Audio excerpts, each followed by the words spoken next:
ମାନେ ଧନ ଧାନ୍ୟରେ କେତେ ଉନ୍ନତି ହେଇଯିବ ଆପଣ ନିଜେ ମେହସୁସ୍ କରିପାରିବେ। ଏଇଟା ମିଛ କଥା ନୁହେଁ ଆଜ୍ଞା। ମହାଲକ୍ଷ୍ମୀଙ୍କର ଆଶୀର୍ବାଦ, ମହାପ୍ରଭୁ ଶ୍ରୀ ଜଗନ୍ନାଥଙ୍କର ଲକ୍ଷ୍ମୀ, ସିଏ ବା ଲକ୍ଷ୍ମୀପତି, ତାଙ୍କର କୃପା ହେଇଯିବ ଆଜ୍ଞା। ମନେ ରଖନ୍ତୁ, ଇଏ ଚତୁର୍ଥ ଜିନିଷ ଜଗନ୍ନାଥକୁ ଅର୍ପିତ କରୁଛନ୍ତି, ଆପଣଙ୍କର କିଛି ଯିବନି ଆଜ୍ଞା। ଜଗନ୍ନାଥ ଆପଣଙ୍କୁ ଅନନ୍ତ ଗୁଣା ଦେବେ ଫେରେଇକି। ମହାଲକ୍ଷ୍ମୀ ଆପଣଙ୍କୁ ଅନନ୍ତ ଗୁଣା ଦେବେ। ଲକ୍ଷ୍ମୀବନ୍ତ ହୁଅନ୍ତୁ। ତେଣୁକରି ଘରେ କୁହାଯାଏ ଘରେ ଲକ୍ଷ୍ମୀ ଆସିବେ।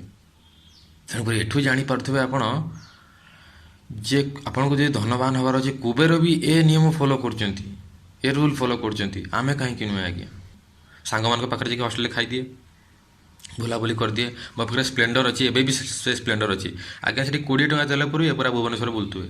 କୁବେରର ପ୍ରଥମ ନିୟମ, ଯେତେବେଳେ ଭଗବାନ ବିଷ୍ଣୁ ମୋତେ କୁବେରର ପୋଷ୍ଟ, କୁବେର କହିଲେ ଯେ ମା ମୁଁ ଯେଉଁ କୁବେର ହେଇଛି ଏମିତି, ତେଣୁକରି ଅସୁବିଧା ହେଉଛି। ନହେଲେ ଆପଣ ବି ଧନବାନ ହେଇପାରିବେ। ଆପଣ ଭାବୁଛନ୍ତି କି ଆଜ୍ଞା ଯିଏ ମାସକୁ କୋଟିଏ ଟଙ୍କା ରୋଜଗାର କରୁଛି ସେ ଧନବାନ ବୋଲି? ଯଦି ମୁଁ ଆଜି ଖର୍ଚ୍ଚ କରି ଚାଲିଥାନ୍ତି ଏଇଭଳିଆ, ମୁଁ କେବେ କେବେ ହେଲେ ମଧ୍ୟ କୁବେର ହେଇପାରିନଥାନ୍ତି।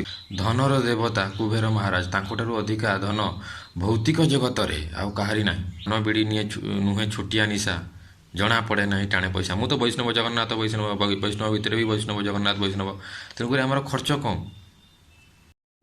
ଜୟ ଶ୍ରୀକୃଷ୍ଣ, ଜୟ ମହାପ୍ରଭୁ ଶ୍ରୀ ଜଗନ୍ନାଥ ସ୍ୱାମୀ, ଭକ୍ତଗଣ, ସାଙ୍ଗମାନେ, ମାତାଜୀ, ପ୍ରଭୁଜୀ। ଆଜି ସକାଳୁ ସକାଳୁ ଉଠୁ ଉଠୁ, ଆକ୍ଚୁଆଲି କାଲି ରାତିରୁ ମୋ ମାଇଣ୍ଡକୁ ଆସିଥିଲା ଯେ ଏଇସବୁ ଜିନିଷ, ଏଇସବୁ ଫ୍ୟାକ୍ଟର ମୁଁ ଛୁଆବେଳୁ ଦେଖି ଆସିଛି। ତାପରେ କାଲି କଥା ବି ହେଉଥିଲେ ଆମ ଘରେ। ମୁଁ କହିଲି ଆପଣଙ୍କ ସହିତ କାହିଁକି ସେୟାର ନ କରିବି। ଧନୀ ହେବାର, ଧନବାନ ହେବାର ସହଜ ସୂତ୍ର, ସରଳ ସୂତ୍ର ଆଜି ଜାଣି ରଖନ୍ତୁ। ଆପଣ ଜାଣି ବି ଥିବେ ଜୀବନରେ, କିନ୍ତୁ ତାକୁ ଉପଯୋଗ କରୁନଥିବେ। ଯଦି ଉପଯୋଗ କରୁଥିବେ ତାକୁ ମେହସୁସ୍ କରିପାରୁନଥିବେ, ଫିଲ୍ କରିପାରୁନଥିବେ। ଆଉ କଣ୍ଟିନ୍ୟୁଅସଲି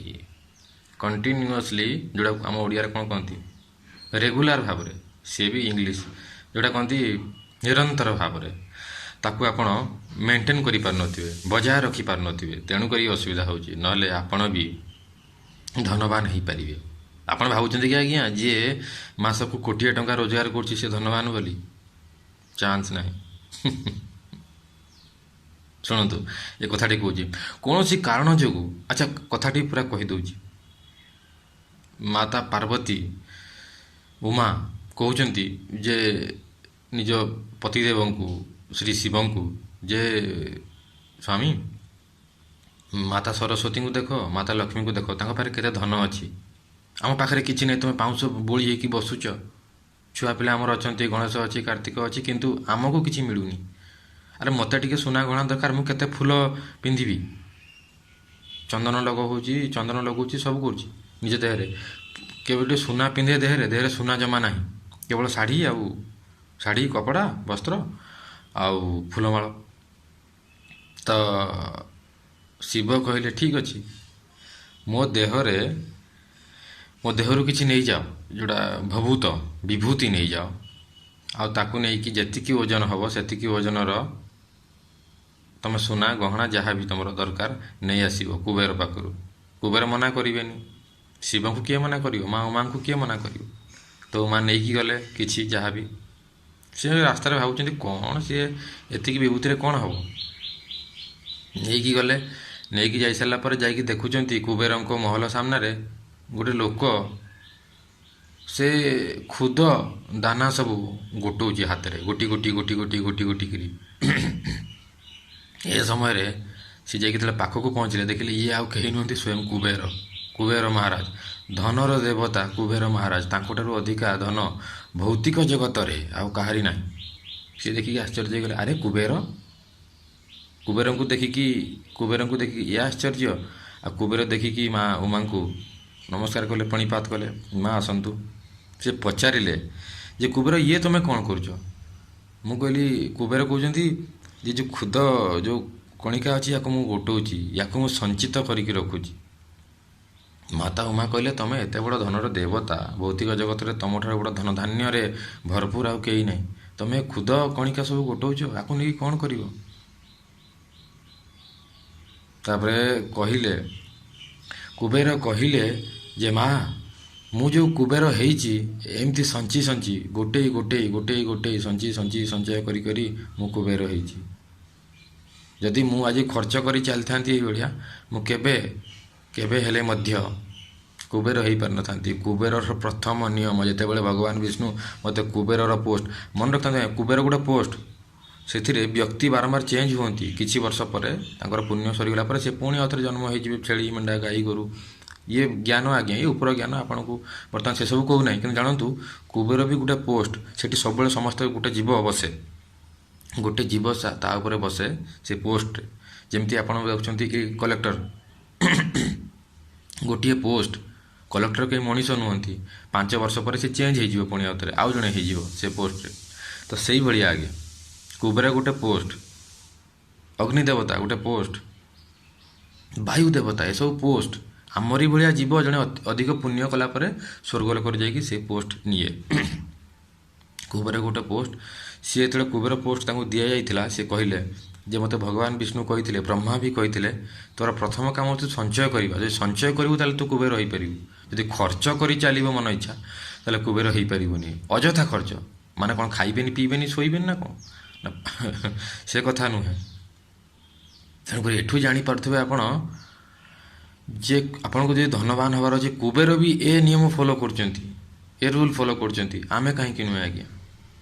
ସ୍ୱୟଂ ବ୍ରହ୍ମା, ସ୍ୱୟଂ ବିଷ୍ଣୁ, ଭଗବାନ ବିଷ୍ଣୁ ନିଜେ କୃଷ୍ଣ ମହାପ୍ରଭୁ ଶ୍ରୀ ଜଗନ୍ନାଥ ତାଙ୍କୁ ଆଦେଶ ଦେଇଛନ୍ତି, ଏ ଟିପ୍ସ ଦେଇଥିଲେ ସେତେବେଳକୁ। ଆମେ କାହିଁକି ନୁହେଁ ଆଜ୍ଞା? ଆପଣ ଯଦି କୋଟିଏ ଟଙ୍କା ବି ରୋଜଗାର କରୁଛନ୍ତି କିନ୍ତୁ ଯଦି ସଞ୍ଚୟ କରୁନାହାନ୍ତି, କେବେ ଆପଣ ଧନୀ ହେଇପାରିବେନି। କିନ୍ତୁ ଦେଖନ୍ତୁ ଆଜ୍ଞା, ଜଣେ ଯଦି 10,000 ଟଙ୍କା ବି ରୋଜଗାର କରୁଛି କିନ୍ତୁ ମାସକୁ ତାର କ୍ଷୟ ମାତ୍ର, ମାନେ ତାର ଖର୍ଚ୍ଚ ମାତ୍ର 1,000 ଟଙ୍କା, ମାସକୁ ସିଏ 9,000 ଟଙ୍କା ସେଭିଙ୍ଗସ୍ କରିଦେଲା ଆଜ୍ଞା।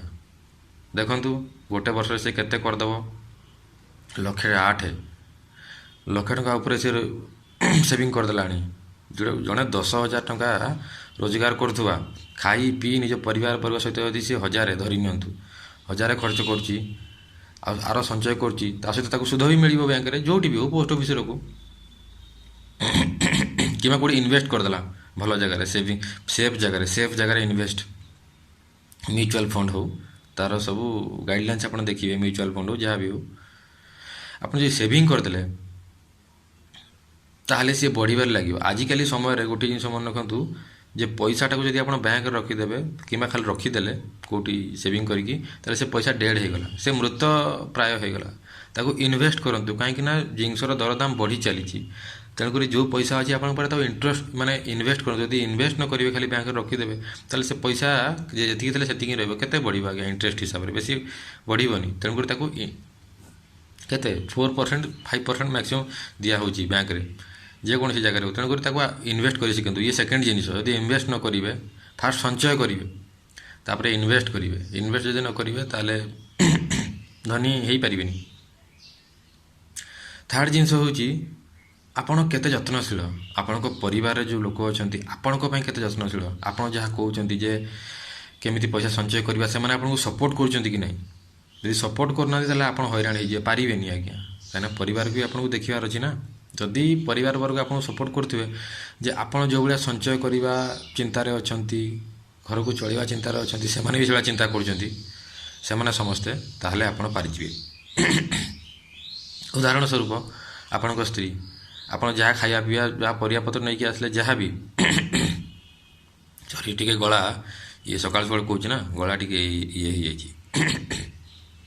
ତ ସେତେବେଳକୁ ଯଦି ଆପଣଙ୍କ ସ୍ତ୍ରୀ ଯାହା ପରିବାପତ୍ର ନେଇକି ଆସିଲେ, ସେ ଦେଖୁଛନ୍ତି ଆଳୁ ଅଛି, ଯାହା ବି ଆଳୁ ଅଛି, କୋବି ଅଛି, ଫୁଲକୋବି ଅଛି, ଡାଲି ଅଛି, ଆଜି କେମିତି କ'ଣ ରୋଷେଇ କରିବା, ତାଙ୍କୁ ଜଣା ଅଛି ମେଣ୍ଟେନ୍, ଯେଉଁଟା କହନ୍ତି ଘରର ଲକ୍ଷ୍ମୀ, ତାଙ୍କୁ ଜଣା ଅଛି। ସେ ଅଳ୍ପ ଜିନିଷରେ ବି ବଢ଼ିଆ ବଢ଼ିଆ ରୋଷେଇ କରିଦେବେ, କିଛି ନଷ୍ଟ କରିବେନି ଆଜ୍ଞା। ତେଲ କମ୍ ପକାଉଥିବେ ଯେତିକି ସମସ୍ତଙ୍କ ଦେହ ଖରାପ ହେବନି।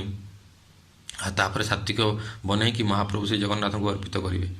ମନେ ରଖନ୍ତୁ, ଇଏ ଚତୁର୍ଥ ଜିନିଷ ଜଗନ୍ନାଥଙ୍କୁ ଅର୍ପିତ କରୁଛନ୍ତି, ଆପଣଙ୍କର କିଛି ଯିବନି ଆଜ୍ଞା। ଜଗନ୍ନାଥ ଆପଣଙ୍କୁ ଅନନ୍ତ ଗୁଣା ଦେବେ ଫେରେଇକି। ମା ମହାଲକ୍ଷ୍ମୀ ଆପଣଙ୍କୁ ଅନନ୍ତ ଗୁଣା ଦେବେ। ଲକ୍ଷ୍ମୀବନ୍ତ ହୁଅନ୍ତୁ। ତେଣୁକରି ଘରେ କୁହାଯାଏ ଘରେ ଲକ୍ଷ୍ମୀ ଆସିଛି ରେ, ଘରେ ଲକ୍ଷ୍ମୀ ଆସିଛି। ତେଣୁକରି ଚତୁର୍ଥ ପୁଣି ନେକ୍ସଟ ଜିନିଷ ହେଉଛି, ଯେତେ ହଉ ଘରେ ଆମିଷ, ମଦ୍ୟପ ଦ୍ରବ୍ୟ ଏସବୁକୁ କମ୍ କରିଦିଅନ୍ତୁ। ଏସବୁ ଯେତେ ରଖିବେ ଆଜ୍ଞା, ଘରେ କଳି ଝଗଡ଼ା ହେବ। ସେମିତି ବି କୁହାହେଇଛି ଆଜ୍ଞା, ଯଦି ଯେଉଁ ପାନ ବିଡ଼ି ଯେଉଁ ଆପଣ ଖାଉଛନ୍ତି, ଏସବୁ ବି ଆଜ୍ଞା ବହୁତ ଭୟଙ୍କର ଜିନିଷ। ପାନ ବିଡ଼ି ମଦ, ପାନ ବିଡ଼ି ନୁହେଁ ଛୋଟିଆ ନିଶା, ଜଣା ପଡ଼େ ନାହିଁ ଟାଣେ ପଇସା। ମୁଁ ତ ବୈଷ୍ଣବ, ଜଗନ୍ନାଥ ବୈଷ୍ଣବ, ବୈଷ୍ଣବ ଭିତରେ ବି ବୈଷ୍ଣବ, ଜଗନ୍ନାଥ ବୈଷ୍ଣବ। ତେଣୁକରି ଆମର ଖର୍ଚ୍ଚ କମ୍, ଆମର ଖର୍ଚ୍ଚ କମ୍, ବିଶେଷ କିଛି ଖର୍ଚ୍ଚ ହୁଏ ନାହିଁ ଘରେ ଯାହା ମୁଁ ତ। ଆଉ ତାପରେ ସେକେଣ୍ଡ ଜିନିଷ, ତା ନେକ୍ସଟ ଜିନିଷ ହେଉଛି ବାହାର ଜିନିଷ କିଣିକି ଖାଇବେନି ଆଜ୍ଞା। ବାହାର ଜିନିଷ କିଣିକି ଖାଇଲା ମାନେ ଲକ୍ଷ୍ମୀ ଛଡ଼ା ହୁଅନ୍ତି। ମୋ ଭଉଣୀ ମୋତେ କହେ ତୁ ଗୋଟେ ୟଙ୍ଗ ପିଲାଟେ ହେଇଛୁ, ବୁଢ଼ା ଭଳିଆ କଥାବାର୍ତ୍ତା କରୁଛି। ସିଏ ସବୁବେଳେ ବାହାରୁ କିଣିକି ଯାହା ତାର ଖାଏ। ମୁଁ କିଣିକି କେବେ ଖାଏନି ଆଜ୍ଞା। ଅନ୍ନ ପାଇବି, ସବୁ ପାଇବି, ସନ୍ଧ୍ୟାବେଳେ ହଉ ସକାଳେ ହଉ ଯାହା ବି ହଉ ପଖାଳ ଖାଇଦେବି, କିନ୍ତୁ ବାହାରୁ କିଛି କିଣିକି ଖାଇବିନି। ଯଦି ଘରେ କିଛି ବନେଇବେ, ପକୁଡ଼ି ହଉ, ବରା ହଉ, ଆଳୁ ଚପ୍ ହଉ, ଯାହା ବି ହଉ ଘରେ ଖାଇବି। କିମ୍ବା ଘରେ ବନେଇବେ ଚାଟ୍, ଘରେ ଯାହା ବି ବନେଇକି ଘରେ ଦେବେ, ଆହା ହା ହା, ମୁଁ ଘରେ ଖାଇବି। କିନ୍ତୁ ବାହାରେ ମୁଁ କିଛି କିଣିକି ଖାଇନି। ବାହାରୁ କିଣି ଖାଇଲେ ଆଜ୍ଞା ଲକ୍ଷ୍ମୀ ଛଡ଼ା ହେବେ। ପୁଣି ଏଇଠି ପଳେଇ ଆସୁଛି ସଞ୍ଚିବାର ଜିନିଷ। ଘରେ ଆପଣ ସେଇ ଜିନିଷଟାକୁ ବନେଇବେ ଯେଉଁଟା କମ୍ ପଇସାରେ ଖର୍ଚ୍ଚ ହେଇଯିବ, ସେଇଟା ବାହାରେ ଆପଣ କିଣିବେ ଅଧିକ ପଇସା ଲାଗିବ। ସେତିକି ଜିନିଷ ଆଜ୍ଞା, ସେତିକି ଜିନିଷ ଦେଖନ୍ତୁ ଆପଣ ନିଜେ, ମୁଁ ମିଛ କଥା କହୁଛି ଯଦି। ସେକେଣ୍ଡ ଜିନିଷ ହେଉଛି ଘରେ ଆପଣ ବନେଇଲେ, ଆପଣ ଜାଣିଛନ୍ତି ଆପଣ ଆଖି ସାମ୍ନାରେ ତିଆରି ହେଲେ ଆପଣଙ୍କ ଦେହ ଖରାପ ହେବ ନାହିଁ। ଆପଣ ଆପଣଙ୍କ ହିସାବରେ ତେଲ ପକାଇବେ। ବାହାରେ ସେ କେଉଁ ପୋଡ଼ା ତେଲ କରିଦେଇଥିବ, କେତେ ମାତ୍ରାରେ ତେଲ ପକାଇଥିବ, ମସଲା ପକାଇଥିବ, ତା ଦ୍ୱାରା ଦେହ ଯେଉଁ ଖରାପ ହେଲା ତା ପାଇଁ ଆପଣ ମେଡ଼ିସିନ ଖାଇବେ, ସିଏ ଗଲା ଏକ୍ସଟ୍ରା। ଏଇସବୁ ଛୋଟ ଛୋଟ ଜିନିଷ ଆଜ୍ଞା। ଆପଣ କ'ଣ ଜାଣିନାହାନ୍ତି ଏସବୁ ଜିନିଷ? ଆପଣ ବି ଜାଣିଛନ୍ତି, କିନ୍ତୁ ଜିଭର ଲାଳସା, ମନର ଇଚ୍ଛା କଣ୍ଟ୍ରୋଲ ଟିକେ ହେଇପାରୁନି ଏଇ ଜିନିଷ ଯୋଗୁଁ। ଏସବୁ ଜିନିଷ ଯଦି ଆପଣ ଫଲୋ କରିବେ ନା, ତାହେଲେ ଆପଣ ଧନୀ ତ ହେଇଯିବେ, ସଞ୍ଚୟ କରିବା କଳାଟି ଶିଖିଯିବେ। ଆପଣ ଜାଣିପାରିବେନି ଆପଣଙ୍କ। ଥରେ ଆଜ୍ଞା କୌଣସି କହିଲେ, ମୁଁ ଗୋଟେ କଥା କହୁଛି, ସେତେବେଳକୁ ମୁଁ କଲେଜରେ ଥାଏ, ଆମର ଉତ୍କଳ ୟୁନିଭର୍ସିଟିରେ। ବାପା ମୋତେ ସବୁବେଳେ ପଇସା ପଠାନ୍ତି। ଥରେ କ'ଣ ହେଇଛି ନା, ବାପା ମୋତେ ପଇସା ପଠାଇ ଦେଇଛନ୍ତି, ମୁଁ ଚେକ୍ କରିନି ଆଉ ମାସ ସାରା। ମୁଁ ଆଉ ଦେଖିନି, ମୁଁ ହେଉଛି ବାପା ପଇସା ପଠାଇବେ ପଠାଇବେ। ସାଙ୍ଗମାନଙ୍କ ପାଖରେ ଯାଇକି ହଷ୍ଟେଲରେ ଖାଇଦିଏ, ବୁଲାବୁଲି କରିଦିଏ। ମୋ ପାଖରେ ସ୍ପ୍ଲେଣ୍ଡର ଅଛି, ଏବେ ବି ସେ ସ୍ପ୍ଲେଣ୍ଡର ଅଛି ଆଜ୍ଞା। ସେଠି 20 ଟଙ୍କା ତେଲ ପୁରି ପୁରା ଭୁବନେଶ୍ୱର ବୁଲୁଥିବେ, କିଛି ଟେନସନ୍ ନାହିଁ। ତେଲ ପୁରି ଦେଇକି ମୁଁ ବୁଲେ। ମାସେ ହେଲାଣି ମୁଁ ତାର ବାପାଙ୍କୁ କଲ୍ କଲି। ବାପା ମୋତେ ଯେତେବେଳେ କଥା ହେଲା, ପୁଅ କେମିତି ଅଛୁ, ଛୁଆ କେମିତି ଅଛୁ, ବାବୁ କେମିତି ଅଛି ମୋତେ ପଚାରିଲେ। ମୁଁ କହିଲି ଭଲ ଅଛି। ଆଉ ଏଥର କ'ଣ ପଇସା ପଠେଇଲେନି? ଏଇଟା କେବେ ସମ୍ଭବ ନୁହେଁ। ବାପା ମୋତେ କହୁଛନ୍ତି ନା ମୁଁ ପଇସା ପଠେଇଛି, ମାସ ଆରମ୍ଭରୁ ପଠେଇ ଦେଇଛି। ତାର ମୁଁ ମୋର ଆକାଉଣ୍ଟ ବି ଚେକ୍ କରିନି, ତାର ମୁଁ phone pay, Google pay check କଲି, UPI ଚେକ୍ କଲି। ଆରେ ପଇସା ମୋତେ ପଠା ହେଇଛି, ସେ ମାସ ସାରା ଏମିତି ଅଛି, ମୁଁ ୟୁଜ୍ ବି କରିନି। ମୋତେ କେବେ ନା ଅନ୍ନର କମି ହେଲା, ନା ଧନର କମି ହେଲା। ଇଏ ଗୋଟେ ଜିନିଷ ଆଜ୍ଞା, ଯେଉଁଟା ଜନ୍ମରୁ ଜଣେ ଲକ୍ଷ୍ମୀମନ୍ତ ହେଇକି ହେଇଥାଏ, କିମ୍ବା ନିଜ କର୍ମ ଯୋଗୁଁ ଲକ୍ଷ୍ମୀମନ୍ତ ହୁଏ। ସଞ୍ଚିବା ଶିଖିବା। ଖାଇଲା ବେଳକୁ ଆଜ୍ଞା ଦେଖୁଥିବେ କିନ୍ତୁ ଅନ୍ନ ଦାନା ନ ପଡ଼ୁ ତଳେ। ଯଦି ପଡ଼ିଲା ଉଠେଇ ଖାଇଦେବେ ଆଜ୍ଞା, କ'ଣ ଅଛି? ଯଦି ଆପଣଙ୍କର ଫ୍ଲୋର ସଫା ଅଛି କାହିଁକି ତଳେ ପକାଇବେ? ଧ୍ୟାନ ସହକାରେ ଖାଆନ୍ତୁ। ଯଦି ଆପଣ ସେମିତି ଲକ୍ଷ୍ମୀବନ୍ତ ହେଇଯିବେ ନା, ଦେଖନ୍ତୁ ଆପଣ ନିଜେ ଦେଖନ୍ତୁ, ଆଜିଠୁ ଆରମ୍ଭ କରନ୍ତୁ। ଯଦି ଆପଣ କାହାର ଘରେ ଖାଇବାର ପଡ଼ୁଛି ନା, ଦେଖନ୍ତୁ ଆଗେ, ଖାଇବା ପକାନ୍ତୁ ନାହିଁ। ଯିଏ ଯଦି ପକାଉଛି ଛୋଟ ଛୁଆ, ତାକୁ ଦେଖିକି ଟିକେ କୁହନ୍ତୁ, ତାଗିଦ କରନ୍ତୁ, ଏଇ ଖାଇବା ପକାନା। ବଡ଼ ଲୋକ ବି ପକାଉଥିବେ, ଏଇ ଖାଇବା ପକାଉନି। ଧୀରେ ଧୀରେ ଆପଣ ଦେଖିବେ ମାସେ ଭିତରେ, 2 ମାସ ଭିତରେ, ଯିଏ ଖାଇବା ପକାଉଥିଲେ, ଆଉ ଯେତେବେଳେ ଆପଣ ଖାଇବା ପକାଇବା ବନ୍ଦ କରିଦେବେ ତଳେ ଖାଇଲା ବେଳକୁ, କିମ୍ବା ଅଯଥା ଖାଇବା ଫୋପାଡ଼ିବା ବନ୍ଦ କରିଦେବେ ନା, ଦେଖିବେ ଆପଣଙ୍କର ମାନେ ଧନ ଧାନ୍ୟରେ କେତେ ଉନ୍ନତି ହେଇଯିବ ଆପଣ ନିଜେ ମେହସୁସ କରିପାରିବେ। ଏଇଟା ମିଛ କଥା ନୁହେଁ ଆଜ୍ଞା। ମହାଲକ୍ଷ୍ମୀଙ୍କର ଆଶୀର୍ବାଦ, ମହାପ୍ରଭୁ ଶ୍ରୀ ଜଗନ୍ନାଥଙ୍କର ଲକ୍ଷ୍ମୀ, ସିଏ ବା ଲକ୍ଷ୍ମୀପତି, ତାଙ୍କର କୃପା ହେଇଯିବ ଆଜ୍ଞା। ଧନୀ ହେବାର ଗୁଡ଼େ ସରଳ ସୂତ୍ର ଅଛି, ଆପଣ ନିଜେ ମେହସୁସ କରନ୍ତୁ। ପେହେଲେ ଇସ୍ତେମାଲ କିଜିଏ ଫିର ବିଶ୍ୱାସ କିଜିଏ। ମୁଁ ଯେତିକି କଥା ଆପଣଙ୍କୁ କହିଛି ଆଜ୍ଞା, ଇଏ ସବୁ ଆପଣଙ୍କ ଜୀବନରେ ଆପଣ ଦେଖିଥିବେ। ଏଇ ଗୋଟିଏ କଥା କହୁଛି, ଲଙ୍କା ବେପାରୀ କଥା। ମୋ ମା ମୋତେ କହିଲେ, ଲଙ୍କା ବେପାରୀ ସ୍ତ୍ରୀ ଲୋକଟି ଆସିକି ଆମ ଘରେ ଡଲା ରଖିଦେଇ ପଳାଉଛି ରାତିରେ, କେଉଁଠି ଶୋଇପଡ଼ୁଛି, ପୁଣି ଆସିକି ସକାଳେ ଲଙ୍କା ବେପାରୀ କରୁଛି। ସିଏ କାର୍ କିଣିଦେଲେଣି। ଏଇଟା କେମିତି ହେଲା ଆଜ୍ଞା? ସଞ୍ଚି ହିଁ ହୁଏ, ବିନା ସଞ୍ଚିବାରେ ହେଇପାରିବନି କେବେ ବି। ତେଣୁକରି ଧନ ଅର୍ଜନର ପ୍ରଥମ ସୂତ୍ର ହେଉଛି, ଯେଉଁଟା ମହାପ୍ରଭୁ ଶ୍ରୀ ଜଗନ୍ନାଥ କହିଛନ୍ତି କୁବେରକୁ, ସଞ୍ଚିବା ଶିଖ। ଯଦି ସଞ୍ଚିବା ଶିଖିଗଲୁ, ଆଉ ତୋର ପରିବାର ବର୍ଗ ଯଦି ସଞ୍ଚିବା ଶିଖେଇ ଦେଲେ କିମ୍ବା ତୋତେ ସପୋର୍ଟ କଲେ, ତାହେଲେ ବହୁତ ଆଗକୁ ବଢ଼ିଯିବୁ। ସଞ୍ଚିବାଟା ତୋ ପାଇଁ ହେଇଯିବ। ଜୟ ଶ୍ରୀକୃଷ୍ଣ, ଜୟ ମହାପ୍ରଭୁ ଶ୍ରୀ ଜଗନ୍ନାଥ ସ୍ୱାମୀ।